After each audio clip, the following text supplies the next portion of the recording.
one dream, one mouse, one legend.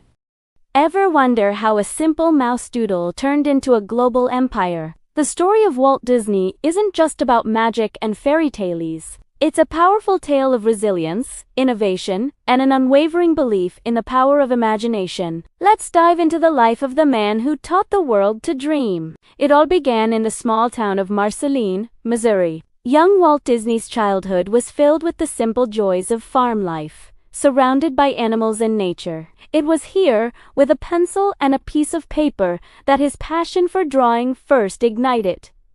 He wasn't just sketching, he was bringing characters to life, planting the seeds for what would become a lifelong love affair with animation. These early experiences on the farm, the sights and sounds of rural America, would later deeply influence his storytelling, embedding a sense of warmth and nostalgia into his most famous works. The Main Street USA you see in Disneyland, that's a direct callback to his cherished memories of Marceline. But the path to success was anything but a straight line. Before the Magic Kingdom, there was failure. Walt's first professional venture, a small studio in Kansas City, called La Fogram Films, went bankrupt in 1923. He was creating animated shorts, pouring his heart and soul into his work. But the studio struggled financially. It was a crushing blow. Many would have given up. But for Walt, this failure was a pivotal moment. It taught him hard lessons about business and distribution, but more importantly, it fueled his determination. Instead of being defeated, he packed his bags with just a few dollars in his pocket and headed west to California, ready for a fresh start. On October 16, 1923, in a small office in Los Angeles, Walt and his brother Roy founded the Disney Brothers Cartoon Studio. It was a humble beginning for what would eventually become a media giant. Their first big project was a series called The Alice Comedies, which cleverly blended a live-action girl with an animated world. It was innovative, it was new, and it started to get them noticed. This early success allowed them to move to a larger studio and lay the groundwork for everything that was to come. It was here, in this small studio, that the foundations of a global entertainment empire were quietly being built, one frame at a time. Then came a moment of crisis that led to a stroke of genius. After losing the rights to one of his popular characters,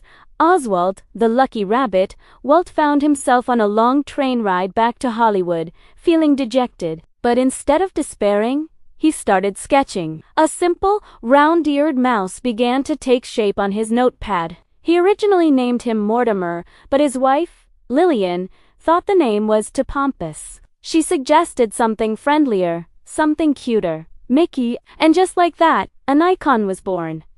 Mickey Mouse wasn't just a character. He was an embodiment of optimism and pluckiness, qualities that resonated deeply with audiences, especially during the tough times of the Great Depression. Mickey Mouse made his grand public debut in 1928 in the short film Steamboat Willie. What made it so revolutionary? It was one of the first cartoons to feature synchronized sound. The whistles, the music, the sound effects, they all moved in perfect harmony with the animation.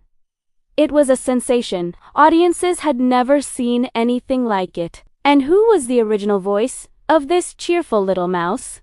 None other than Walt Disney himself. He provided Mickey's voice for years, a personal touch that connected him directly to his most beloved creation. Steamboat Willie catapulted Mickey to international stardom and set the Disney studio on a path to unprecedented success. With the success of Mickey Mouse, Walt's ambition grew. He wasn't content with just making short films. He had a vision for something bigger, something that would push the boundaries of animation. In 1937, against the advice of many in the industry who thought the idea was financial suicide, Disney released Snow White and the Seven Dwarfs, the first full-length animated feature film in history. It was a massive gamble. The production was so expensive and complex that many in Hollywood mockingly called it Disney's folly. But when it premiered, it left audiences spellbound. The artistry, the music, the emotional depth, it was a cinematic masterpiece. Snow White became a colossal success, proving that animation could be a powerful medium for feature-length storytelling and winning Walt an honorary Academy Award. Walt's creativity didn't stop at feature films. He visited amusement parks with his daughters and thought they were dirty and uninspired, which sparked a dream, a park where families could have fun together and his stories could come alive. That dream became Disneyland. When it opened in 1955, it changed everything about theme parks. It wasn't just rides. It was a storytelling adventure with different lands, each with its own vibe, clean, friendly, and magical. Disneyland set the standard for themed entertainment that still shines today. Walt Disney and his team, including the talented UBI Works, were all about breaking new ground. They created the multi-plane camera, giving animated films amazing depth and realism. Plus, they brought color to life with Technicolor in movies like Fantasia. Walt snagged an impressive 22 Academy Awards from 48 nominations, a record that still stands, and even got the Presidential Medal of Freedom. The Walt Disney Company continued to grow and evolve, even after Walt's passing. It expanded its legacy by acquiring other creative powerhouses like Pixar, Marvel, and Lucasfilm, bringing beloved characters from Toy Story to the Avengers and Star Wars into the Disney family. From a small cartoon studio founded by two brothers, it has transformed into one of the world's largest media conglomerates, with theme parks, movies, television networks, and merchandise touching every corner of the globe. The legacy of Walt Disney is immeasurable. He was more than just a filmmaker or a businessman. He was a visionary who changed the face of entertainment forever. He showed us that animation could be high art, that a theme park could be a magical kingdom, and that it all starts with a dream. His story, from the farm in Missouri to the heights of Hollywood, is a timeless reminder that, with resilience, creativity, and a little bit of magic, anything is possible. He inspired generations of artists, storytellers, and dreamers, and his work continues to bring joy to millions of people around the world. Stick around for more awesome stories about the incredible folks who changed our world. You definitely don't want to miss out.